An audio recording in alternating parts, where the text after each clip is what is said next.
नमस्कार दोस्तों, मैं प्रवीण कुमार आप सभी का स्वागत करता हूं रोजगार अवसर में, जहां हम लेकर के आते हैं आपके लिए प्रतिदिन रोजगार से जुड़े सभी अवसरों की पूरी जानकारी। सबसे पहले सबसे तेज दोस्तों, रिक्रूटमेंट की एक बड़ी नोटिफिकेशन आ रही है सेंट्रल रिजर्व पुलिस फोर्स यानी कि सीआरपीएफ की तरफ से। अभी अभी दोस्तों ऑफिशियल नोटिफिकेशन जारी किया गया है इसका, और जो नोटिफिकेशन है इसको डाउनलोड करने का लिंक हमने डिस्क्रिप्शन बॉक्स में दे दिया है, जहां पर जाकर के दोस्तों आप एक बार ऑफिशियल नोटिफिकेशन को ज़रूर ध्यान से पढ़ लें। ऑर्गेनाइजेशन की बात की जाए तो जैसे कि मैंने आपको बताया, सेंट्रल रिजर्व पुलिस फोर्स यानी कि सीआरपीएफ की तरफ से नोटिफिकेशन है। पोस्ट यहाँ पर काफ़ी सारी निकाली गई हैं दोस्तों, और मैं अगर सबको मेन कैटेगराइज्ड कर दूँ तो कांस्टेबल्स, हेड कांस्टेबल्स, एएसआई और इंस्पेक्टर्स के लिए यहाँ पर वैकेंसीज निकाली गई हैं। टोटल नंबर ऑफ वैकेंसीज की बात की जाए तो काफ़ी बड़े पैमाने पर ये वैकेंसीज निकाली गई हैं। 700 प्लस वैकेंसीज हैं। एग्जैक्टली अगर मैं फिगर करूं तो 789 वैकेंसीज हैं जो जारी की गई हैं इस नोटिफिकेशन के अंदर। डेट ऑफ नोटिफिकेशन के बारे में बता देना चाहूँगा दोस्तों, 11 जुलाई 2020 को ये नोटिफिकेशन जारी किया गया है। ऑफिशियल वेबसाइट है www.crpf.gov.in, जिस पर आपको आने वाले 2 से 3 दिन में ये नोटिफिकेशन दिखाई दे जाएगा। अभी फ़िलहाल ये DAVP पर है नोटिस, जहां पर बाकी गवर्नमेंट जॉब्स के भी नोटिफिकेशंस आपको मिलेंगे, और ये आधिकारिक तौर पर ऑपरेट गवर्नमेंट के द्वारा ही किया जाता है, तो इसीलिए फेक होने का इसमें कोई सवाल नहीं उठता। क्वालिफ़िकेशन की बात कर लेते हैं तो सभी वैकेंसीज़ के बारे में मैं आपको कंबाइंडली बताऊं, अगर एक एक वैकेंसी बताने जाऊंगा तो बाकी कैंडिडेट्स को काफ़ी वेट करना पड़ेगा। 39 पेजेस की ये नोटिफिकेशन है, काफ़ी बड़ी नोटिफिकेशन है, इसलिए मैं कलेक्टिवली आपको बता रहा हूँ क्वालिफिकेशन के बारे में। 10वीं पास कैंडिडेट एक्सपीरियंस अप्लाई कर सकते हैं, कुछ वैकेंसीज ऐसी हैं। ITI कैंडिडेट्स इसके लिए अप्लाई कर सकते हैं, डिप्लोमा होल्डर कैंडिडेट्स इसके लिए अप्लाई कर सकते हैं, और ग्रेजुएट कैंडिडेट्स भी इसके लिए अप्लाई कर सकते हैं। अदर स्किल्स की बात की जाए तो दोस्तों यहाँ पर बताया गया है नोटिफिकेशन के अंदर कि गवर्नमेंट रिकॉग्नाइज्ड यूनिवर्सिटी से अगर आपके पास डिस्टेंस लर्निंग की डिग्री भी है तो भी आप अप्लाई कर सकते हैं। ओपन से अगर आपने किया हुआ है, अपनी क्वालिफिकेशन पूरी की हुई है, तो भी आप अप्लाई कर सकते हैं, लेकिन वो गवर्नमेंट रिकॉग्नाइज्ड यूनिवर्सिटी से होना चाहिए। यहाँ पर आप अपनी स्क्रीन पर देख सकते हैं, नोट 1 में ये चीज़ मेंशन की गई है। सैलरी की बात कर लेते हैं तो सैलरी दोस्तों सभी की इंडिविजुअली अलग अलग मेंशन की गई है। किसी में लेवल 5 की है, किसी में लेवल 3 की है, किसी में लेवल 7 की है। तो मैं आपको अगर कलेक्टिवली बताऊं तो देखिए, सबसे ऊपर वाली वैकेंसी में 44,000 रुपये से स्टार्टिंग हो रही है, अप्रॉक्सीमेटली 44,900 से। अलाउंसेस अलग होंगे। ये हाईएस्ट सैलरी है जो कि इंस्पेक्टर डाइटिशियंस की पोस्ट के लिए रखी गई है। इसके अलावा अगर मैं सबसे लोवेस्ट सैलरी की बात करूं तो सबसे लोवेस्ट लेवल 3 की सैलरी ऑफर की जा रही है, और ये इस वक्त आपकी स्क्रीन पर है। देखिए, कांस्टेबल्स कुक के लिए भी है और कांस्टेबल्स जनरल के लिए भी है।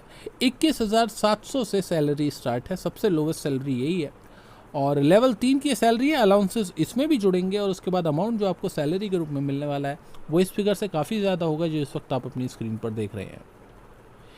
एज लिमिट या आयु सीमा की बात करें तो देखिए, यहाँ पर मैं एज लिमिट के बारे में भी बताना चाहूँगा। अलग अलग एज लिमिट दी गई है। सबसे राइट हैंड साइड में कॉलम जो है उसमें एज रखी गई है। इंस्पेक्टर्स के लिए मैक्सिमम 30 साल एज लिमिट है। इसके अलावा सब इंस्पेक्टर्स के लिए भी मैक्सिमम 30 साल एज लिमिट रखी गई है, और इसके अलावा 20 से 25 साल रखी गई है असिस्टेंट सब इंस्पेक्टर ASI के लिए। 20 से 30 साल के बीच में एज होनी चाहिए। 31 अगस्त 2020 से ये एज कैलकुलेट की जाएगी। इसी प्रकार से कुछ वैकेंसीज में 18 से 25 साल भी रखी गई है। जैसे हेड कांस्टेबल्स की पोस्ट है, उसके लिए 18 से 25 साल एज लिमिट रखी गई है। तो आप अपनी पोस्ट के अनुसार एज लिमिट को ज़रूर ध्यान से देख लें। एप्लीकेशन मोड, ये मैं बता दूं दोस्तों, ऑफलाइन माध्यम से आपको इसके लिए आवेदन करना है। इसमें ऑनलाइन माध्यम से आवेदन नहीं होगा, ऑफलाइन माध्यम से आवेदन होगा। ये बहुत सारे कैंडिडेट्स को डाउट था, वो मैं आपको क्लियर कर रहा हूँ। इसके अलावा अगर हम बात करते हैं एक्सपीरियंस की, तो आपको ध्यान रखना है सभी वैकेंसीज में एक्सपीरियंस की डिमांड या रिक्वायरमेंट नहीं रखी गई है। तो आप अपनी पोस्ट के अनुसार अपनी कंडीशन को देखें, सभी के लिए अलग अलग कंडीशंस है। कुछ केसेस में एक्सपीरियंस ज़रूरी है, कुछ केसेस में एक्सपीरियंस की ज़रूरत इतनी नहीं रखी गई है। सिलेक्शन मेथड यहाँ पर बहुत ध्यान से समझना है दोस्तों, मैं आपको बता देता हूँ। इसमें काफ़ी सारी स्टेजेस हैं जिसको मैं एक एक करके आपको क्लियर करने जा रहा हूँ। सिलेक्शन मेथड में सबसे पहला स्टेप जो आएगा वो पीएसटी का आएगा, physical standard test, number 1। Number 2 है physical efficiency test, PET, number 2। Number 3 stage आएगी रिटन एग्ज़ाम की। रिटन एग्ज़ाम के अंदर 2 पार्ट्स होंगे, पार्ट ए और पार्ट बी। इनको भी क्लियर करने वाले कैंडिडेट्स नेक्स्ट राउंड में जाएंगे और वो फाइनल राउंड है, और वो है डॉक्यूमेंट वेरिफिकेशन, और जिन पोस्ट में एप्लीकेबल है वहाँ पर trade test. For example electrician की वैकेंसी के लिए अगर आप आवेदन कर रहे हैं, आईटीआई भाई लोग हमारे जो कैंडिडेट्स हैं वो इसके लिए आवेदन कर रहे हैं, तो उनके केस में ट्रेड टेस्ट भी कंडक्ट किया जाएगा। लैब असिस्टेंट की पोस्ट के लिए आवेदन कर रहे हैं तो ट्रेड टेस्ट कंडक्ट किया जाएगा। कुछ वैकेंसीज में ट्रेड टेस्ट नहीं होगा, उसमें सिर्फ डॉक्यूमेंट वेरिफिकेशन होगी। तो ये चीज़ आपको सभी कैंडिडेट्स को ध्यान रखनी है। जॉब लोकेशन की बात कर लेते हैं, तो ऑल इंडिया इसमें जॉब लोकेशन है, देश के किसी भी हिस्से में जाना पड़ सकता है आपको, तो मेंटली इस चीज़ के लिए आप तैयार रहें। जॉब नेचर एक और जो कि काफ़ी एबनॉर्मल चीज़ है, सीआरपीएफ के केस में अभी तक ऐसा जनरली होता नहीं था, लेकिन अब यहाँ पर हुआ है ऐसा। इनिशियली आप सबसे ऊपर वाली ये जो 3 लाइनें हैं, आप इसमें सबसे आखिरी लाइन को देखिए। इनिशियली ये सभी वैकेंसीज टेम्परेरी हैं, परमानेंट नहीं है शुरुआत में, लेकिन बाद में इनको परमानेंट किया जा सकता है, ऐसा इसमें लिखा गया है। तो आप ये मान के चलें कि जब आपका सिलेक्शन हो जाएगा तो ये ना माने कि आप अब परमानेंट हो चुके हैं, ये इनिशियली टेम्परेरी बेस पर वैकेंसीज हैं।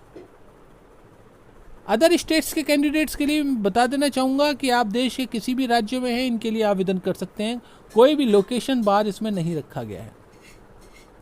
एप्लीकेशन फीस, आवेदन शुल्क यहाँ पर रखा गया है 200 रुपये का ग्रुप बी की सभी वैकेंसीज के लिए, और ग्रुप सी की सभी वैकेंसीज के लिए 100 रुपये का आवेदन शुल्क रखा गया है, जनरल और ओबीसी कैंडिडेट्स के लिए। इसके अलावा एससी, एसटी और सभी महिलाओं के लिए कोई भी आवेदन शुल्क इन भर्तियों में नहीं रखा गया है। इसके एप्लीकेशन फॉर्म नोटिफिकेशन के ही लास्ट पेजेस में दिया गया है। नोटिफिकेशन बहुत लंबी है दोस्तों, ये ध्यान रखिएगा, और इसके ही लास्ट के पेजेस में ये देखिए, ये रहा एप्लीकेशन फॉर्मेट। ये सारे फॉर्म्स आपको डिस्क्रिप्शन बॉक्स में मिल जाएंगे, आपको नोटिफिकेशन के ही लास्ट पेजेस में जाना है, और ये लिंक मैंने डिस्क्रिप्शन बॉक्स में दिया हुआ है। लास्ट डेट की बात करते हैं तो 20 जुलाई 2020 से इसके लिए आवेदन स्टार्ट हो रहे हैं, और 31 अगस्त 2020 तक आप इसके लिए आवेदन कर पाएंगे। रिटन एग्ज़ाम जो इसका कंडक्ट किया जाएगा वो 20 दिसंबर को किया जाएगा। अभी फ़िलहाल इसकी तारीख दे दी गई है, 20 दिसंबर को इसका रिटन एग्ज़ाम कराया जाएगा। फाइनल ईयर के छात्रों को मैं सलाह नहीं दूंगा कि वो इसके लिए आवेदन करें, क्योंकि यहाँ पर एप्लीकेशन फॉर्म में परसेंटेज और ईयर ऑफ पासिंग लिखा हुआ मांगा गया है, डिटेल्स मांगी गई हैं, तो आप उन डिटेल्स को नहीं भर पाएंगे। इसीलिए मैं, और क्लियर तरीके से यहाँ पर कुछ भी इस बारे में नहीं कहा गया, इसलिए मैं पर्सनली सलाह नहीं दूंगा फाइनल ईयर के छात्रों को इसके लिए आवेदन करने के लिए। एक से ज़्यादा पदों पर आवेदन करने के लिए स्ट्रिक्ट यहाँ पर निर्देश दिए गए हैं नोटिफिकेशन में कि आप इसके लिए आवेदन एक से ज़्यादा पदों के लिए ना करें, नहीं तो आपकी एप्लीकेशन को कैंसिल कर दिया जाएगा। जॉब रेटिंग के बारे में बता देना चाहूँगा दोस्तों, ये बहुत अच्छी जॉब है और बहुत ज़्यादा नंबर ऑफ़ वैकेंसीज़ भी हैं, तो जो नंबर ऑफ़ चांसेस होते हैं वो भी बढ़ जाते हैं। तो कुल मिलाकर के सैलरी के पॉइंट ऑफ व्यू से देखा जाए तो वो भी एक अच्छी सैलरी यहाँ पर ऑफ़र की जा रही है। जॉब आगे जाकर के परमानेंट भी हो जाएगी, ऐसा इसमें बताया गया है। इनिशियली टेम्परेरी है, जिसकी वजह से हम आधा पॉइंट इसका काट रहे हैं। कोई भी ऐसा इसके अलावा पॉइंट नहीं है जिस पर कोई इसमें मार्किंग कम की जा सके। तो दोस्तों मैं 5 में से इसको 4.5 रैंकिंग दूंगा। ज़बरदस्त ये जॉब अपॉर्चुनिटी है सभी 10th ITI डिप्लोमा और ग्रेजुएट कैंडिडेट्स के लिए। तो दोस्तों उम्मीद है आपको ये वीडियो पसंद आई होगी। स्टिल अगर आपके मन में कोई डाउट है तो आप वीडियो के नीचे कमेंट करके हमसे पूछ सकते हैं। हम कोशिश करेंगे कि जल्दी से जल्दी आपको रिप्लाई करके आपकी प्रॉब्लम को कुछ कम कर पाएँ। तो अभी के लिए फ़िलहाल इतना ही। मेरी तरफ से आप सभी को ऑल द बेस्ट।